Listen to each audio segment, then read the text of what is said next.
Eu criei um vídeo curto há alguns dias atrás ensinando o básico para se montar uma reserva de emergência.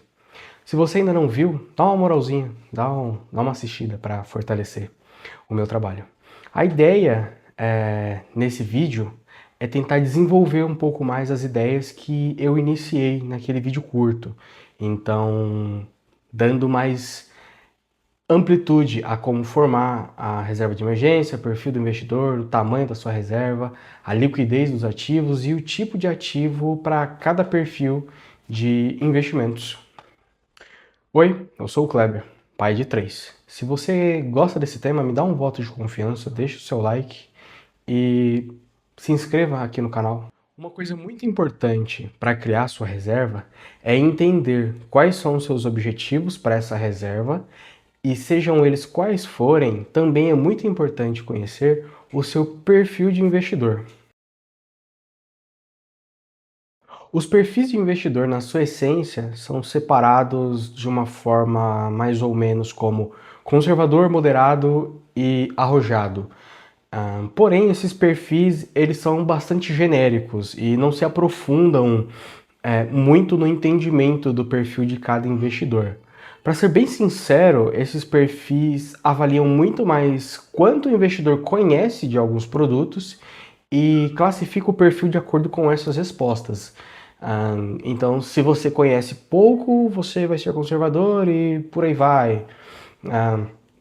Definir o seu perfil de investimentos é muito mais importante para definir o seu apetite ao risco e alinhar os seus objetivos com o prazo até o resgate desses investimentos. E, claro, entender que existe uma definição de perfis e tempos de resgate até mesmo para reserva de emergência. Então, a idade, os seus objetivos, a sua renda, o apetite ao risco, eles vão ser muito importantes para que você possa estabelecer qual o seu perfil de investidor, muito mais do que estabelecer que perfis conservadores investem no Tesouro Direto e os perfis arrojados compram fundos multimercado e ações na bolsa. A divisão das despesas pode seguir vários métodos diferentes. Eu, por exemplo, utilizo um método de alocação mínima, que é o seguinte: água, energia, internet e telefone e alimentação são incluídos, considerando uma diferença média dos valores que eu calculei de 30% acima do estipulado para cada uma dessas despesas. E essa diferença vai ser o que vai compensar as flutuações nos preços. Então, se durante o inverno eu consumo mais energia, eu calculo com base na média nesses meses e acrescento 30% acima do valor ao qual eu cheguei. Outra forma de alocar é incluir toda e qualquer despesa que você tiver na sua reserva, desde a sua Netflix até os gastos mais óbvios para uma reserva de emergência, como luz e água. Nesse caso, aí é interessante que você avalie que quanto mais despesas na sua reserva, maior ela vai ser, mais tempo você vai levar para conseguir chegar no valor da sua reserva. Depois de estabelecer o tamanho da sua reserva, o que vai estar lá ou não e o que você define como essencial e não essencial, é a hora de você começar a montar a sua reserva. Então, existem formas diferentes de como você pode montar a sua reserva de emergência, seja alocando tudo de forma mais líquida possível ou particionar a sua reserva em 3 níveis de liquidez. Um nível onde você vai colocar suas reservas em alta, média e baixa liquidez. Então, só para ficar mais claro, no método de alta liquidez, você separa a sua reserva em apenas um único ativo, de alta liquidez, seguro e com alguma rentabilidade, geralmente um Tesouro Selic e um fundo DI de banco e alguma parte em dinheiro vivo, por exemplo. Existem outros métodos de alocação e, por exemplo, eu utilizo um método que eu estabeleci como 50-30-20.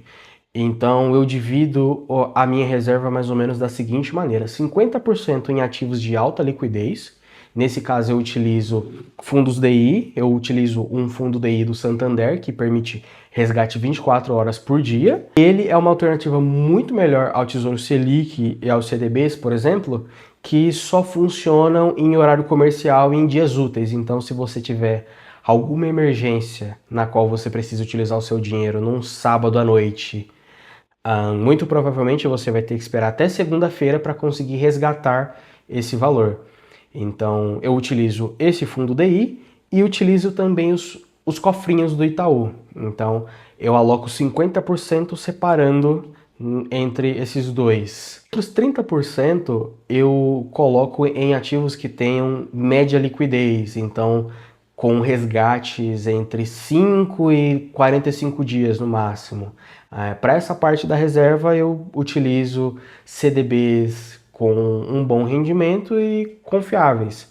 Aí cabe a você, por exemplo, escolher aqueles que te deixam mais confortáveis, aqueles que entregam melhor rentabilidade para o seu perfil e assim vai. 20% que sobram eu deixo uma parte em títulos em dólar e uma parte um pouco menor em dinheiro vivo para uma eventual emergência, por exemplo, eu perder acesso ao meu celular ou por alguma razão perder acesso às minhas contas. E para mim essa é a alocação que funciona melhor. E isso tudo pode parecer muita coisa, sim, realmente é. Mas você precisa saber o que funciona melhor para você. Então, tudo isso vai ser aprendido por você estudando, analisando, entendendo o seu perfil, fazendo testes, claro, não perdendo dinheiro durante esses testes, mas experimentando colocar em várias contas diferentes, ver aquelas que entregam a melhor rentabilidade, as melhores liquidez. Nem todos têm tempo para fazer uma diversificação tão completa e analisar as porcentagens de alocação de risco, de reserva, separar dinheiro em várias contas, gerenciar essas contas todas e por aí vai. Você tem que entender o seu ritmo e entrar naquilo que você conhece.